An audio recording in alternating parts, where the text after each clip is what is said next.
नमस्कार दोस्तों, स्वागत है आपके हमारे YouTube channel special English academy में। दोस्तों हाँ, आज हम लेकर आए प्रीपोजिशन का पार्ट 2। दोस्तों आई होप कि ये वीडियो आपको अच्छी लगी और फर्स्ट पार्ट भी आपको अच्छी लगी हो। तो चलिए टाइम व्यर्थ के बिना शुरू करते हैं दोस्तों। चलिए दोस्तों शुरू करते हैं। प्रीपोजिशन देखिए, टॉप प्रीपोजिशन पॉइंट का एक हमने इसके पहले एक पार्ट 1 करा दिया है। तो आज का जो वीडियो है वो पार्ट 2 होगा प्रीपोजिशन का। ये मैंने पहले भी बताया था। तो चलिए आज शुरू करते हैं कि हमारे पास जो है 2 वर्ड है आपके स्क्रीन पे। ठीक है दोस्तों, हाँ तो देखिए दोस्तों, हमारे पास 2 वर्ड है, एक विद है और एक बाई है। दोनों का मतलब दोस्तों मैं हिंदी बता दूं, हिंदी क्योंकि मैंने स्क्रीन पे लिखा नहीं हुआ है। तो इसका मतलब होता है प्रीपोजिशन में से होता है दोस्तों। क्या होता है? से होता है। और बाई का मतलब भी प्रीपोजिशन में होता है से या द्वारा। ठीक है, प्रीपोजिशन में। ठीक है, और ये दोनों यहाँ पर प्रीपोजिशन है। और बाई जो है ना, ये एडवर्ब भी है जिसका मतलब होता है के द्वारा। ठीक है, बाई का एडवर्ब में होता है के द्वारा, प्रीपोजिशन में सिर्फ द्वारा होता है। ठीक है ना दोस्तों। चलिए मैंने इसकी हिंदी बता दिया, अब इसके बारे में बताते हैं। देखिए, विद का प्रयोग हम कब करते हैं? विद का प्रयोग जब हम किसी इंस्ट्रूमेंट से किसी कोई कार्य यानी किसी वस्तु से कोई कार्य करने के लिए, जब हम किसी वस्तु से कोई कार्य करते हैं तो उसके पहले यानी वस्तु के पहले, इंस्ट्रूमेंट के पहले विद का प्रयोग करते हैं। और बाई का प्रयोग कब करते हैं? जब कोई व्यक्त हो, ठीक है, या कोई एजेंट हो, या जो कर रहा हो, ठीक है, द्वारा। ठीक है ना दोस्तों, उसके पहले हम बाई का प्रयोग करते हैं। दो वर्ड हो गए, तो एक विद हो गया है, एक विद हो गया और एक बाई हो गया। चलिए एग्जाम्पल पे आते हैं। एग्जाम्पल है हमारा, the snake was killed by him with a stick. इसकी हिंदी देखिए दोस्तों, इसकी हिंदी है कि मेरे द्वारा, बाई मी, बाई हिम है ना, उसके द्वारा, सॉरी उसके द्वारा स्नैक वाज किल्ड, एक सांप मारा गया था। ठीक है, तो देखिए यहाँ पर जो है ना, यहाँ पर क्या है, हिम क्या है, एक वस्तु है, और इसके पहले मैंने बोला बाई का प्रयोग होता है। ठीक है, यानी कि एजेंट, यानी यहाँ पर हिम हिम किसके द्वारा किया जा रहा है? इसके द्वारा। बाई का प्रयोग यहाँ प्रीपोजिशन के रूप में एजेंट के लिए, यानी वस्तु के लिए, व्यक्ति के लिए किया हुआ है। देखिए विद अ स्टिक, यानी कि स्टिक क्या है? वस्तु है, उसके पहले किसका प्रयोग हुआ है? विद का। तो देखिए एक ही सेंटेंस में मैंने दोनों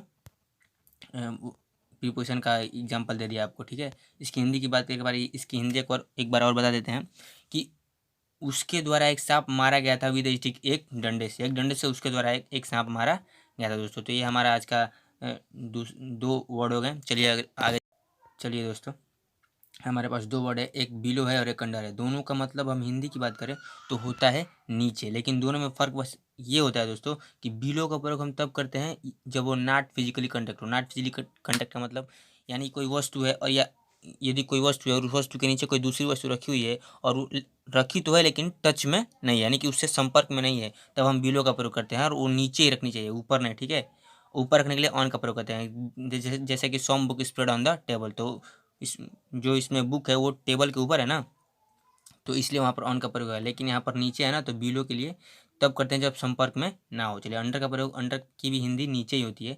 लेकिन दोस्तों मैंने बोला ये कि नीचे, अंडर का प्रयोग नीचे के रूप में तब होगा जब फिजिकली कंटेक्ट हो, जैसे कि कोई वस्तु किसी वस्तु के नीचे रखा हुआ है और दोनों एक दूसरे के संपर्क में है। ठीक है दोस्तों, लेकिन एक और कंडीशन है कि बिलो और अंडर दोनों का अर्थ नीचे होता ही है, लेकिन दोनों कभी इक्वल नहीं हो सकते हैं।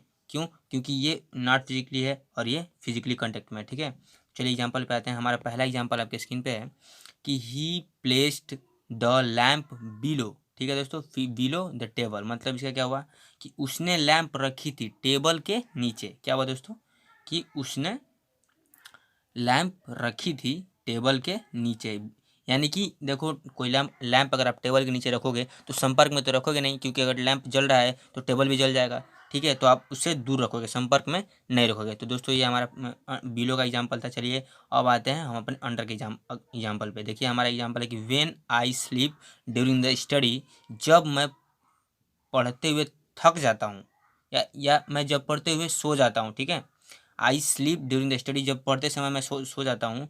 आई, ठीक है, I put my book under the pillow, मैं अपनी किताबें या मैं अपनी किताब तकिए के नीचे रख देता हूँ। पिलो का मतलब तकिया होता है। अंडर देखिए यहाँ पर प्रयोग किया हुआ है। ठीक है, और ये तकिए के नीचे अगर आप कोई वस्तु रखोगे तो आप अनुमान करो कि ये तकिया है। ठीक, और इसके मैं नीचे बुक्स रख रहा हूँ। ठीक है, तो जाहिर सी बात है कि तकिया बुक्स को दबाएगा, यानी कि कंटेक्ट में आएगा, फिजिकली कंटेक्ट में आ रहा है। तो वहाँ पर नीचे के लिए हम किसका प्रयोग कर रहे हैं? अंडर का। ठीक है दोस्तों, यहाँ पर बिलो का अगर हम प्रयोग कर देना, देखिए अगर दोनों सेंटेंस गलत आ जाए, ठीक है, अगर दोनों सेंटेंस गलत आ जा रहे हैं तो यहाँ पर अगर हम अंडर कर देते हैं तो ये गलत हो जाएगा, और यहाँ पर हम बिलो कर देते हैं तो गलत हो जाएगा, क्योंकि ये फिजिकली कंटेक्ट होगा ही होगा। ठीक है, ठीक है, ये फिजिकली कंटेक्ट होगा ही होगा, यानी नॉट फिजिकली कंटेक्ट होना चाहिए। ठीक है, ये नॉट फिजिकली कंटेक्ट होगा, तो यहाँ पर अंडर का प्रयोग नहीं कर सकते, और यहाँ पर फिजिकली कंटेक्ट होगा ही होगा। ठीक है, यहाँ पर क्या होगा, फिजिकली कंटेक्ट होगा, तो यहाँ पर अंडर का प्रयोग करेंगे, नॉट बिल होगा। ठीक है, चलिए अब आगे चलते हैं। देखिए इन, अब क्या है हमारे पास, इन है। ठीक है, इनका तो मैंने पहले ही बताया था दोस्तों, इनका मैंने बताया था कि इनका प्रयोग मंथ के पहले, ईयर के पहले एंड बिग प्लेस के पहले करते हैं दोस्तों इनका प्रयोग। लेकिन यहाँ इनका प्रयोग कुछ अलग एग्जाम्पल के रूप में मैं आपको बताऊंगा, और मैं इसलिए बता रहा हूँ क्योंकि इन और विद इन दोनों सेम है। ठीक है, यहाँ पर इसलिए इनको मैं ला कर रख रहा हूँ, वरना पहले वाले पार्ट्स में तो मैंने इनके 3 एग्जाम्पल दिए हुए थे कि आई वॉज बर्न इन मार्च। उसके बाद एक और था ना दोस्तों, एक और था कि I am from Ballia but I have been living in Delhi since last 1 year. ठीक है, तो ये हमारा पीछे का था जो मुझे याद है। चलिए अब बताते हैं इन और विद इन के बारे में। इन का प्रयोग हम तब करते हैं इन 2 आवर्स, इसका मतलब है कि 2 घंटे में ही।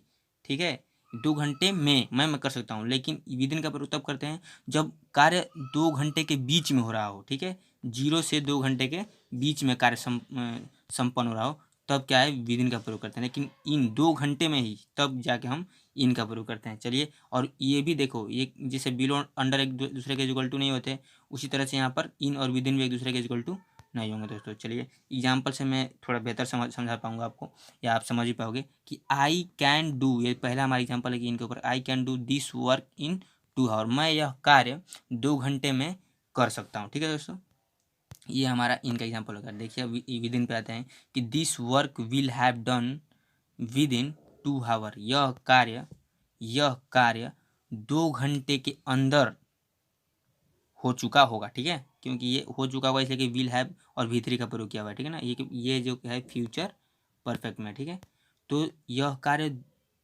2 घंटे के अंदर हो चुका होगा, ये विद इन का जो है हमारा हमारा था। चलिए अगले अगले पे आते हैं। चलिए अगले पे आते हैं कि हमारा अब जो है ना वो बी साइड है, एक तो हमारा बी साइड है और एक हमारा बी साइड से। ठीक, ये भी 2 कंपेरिजन, दोनों देखिए, एक बस एस का अंतर है। ठीक है, इसमें एस नहीं है, इसमें एस नहीं है और इसमें एस है। चलिए इसके फ़र्क के बारे में बात करते हैं। देखिए बी साइड का हिंदी क्या होता है, के बगल में, यानी कि बाय द साइड ऑफ। ठीक, यानी कि के बगल में, जैसे कोई दोस्त होता है ना, वो आपके दोस्त होंगे तो आपके पास आके बैठेंगे, बोलेंगे हाँ दोस्त कैसे, वैसा होता है ना, तो वही के बगल में, कि मतलब आपके बगल में आके बैठ गया। जैसे चलो एग्जाम्पल से मैं आपको बेहतर समझाऊंगा कि I was sitting beside my mother, मैं अपने माता जी के बगल में बैठ रहा था। I was sitting beside my mother, मैं अपने माता जी के बगल में बैठ रहा था। ठीक है, के बगल में यहाँ पर बिसाइड का होगा। ठीक है, चलिए बिसाइड्स पे आते हैं। बिसाइड हमारा है कि इन एडिशन टू, यानी कि के अतिरिक्त। ठीक है, इसके एग्जांपल मैं आपको बताता हूँ कि I have a car besides a motorcycle, मतलब कि मेरे पास एक कार है एक मोटरसाइकिल के अलावा। ठीक है, इसकी हिंदी होती है, यानी बिसाइड का प्रयोग कब करते हैं, के अतिरिक्त है, के अलावा के अर्थ में, और बिसाइड का प्रयोग कब करते हैं,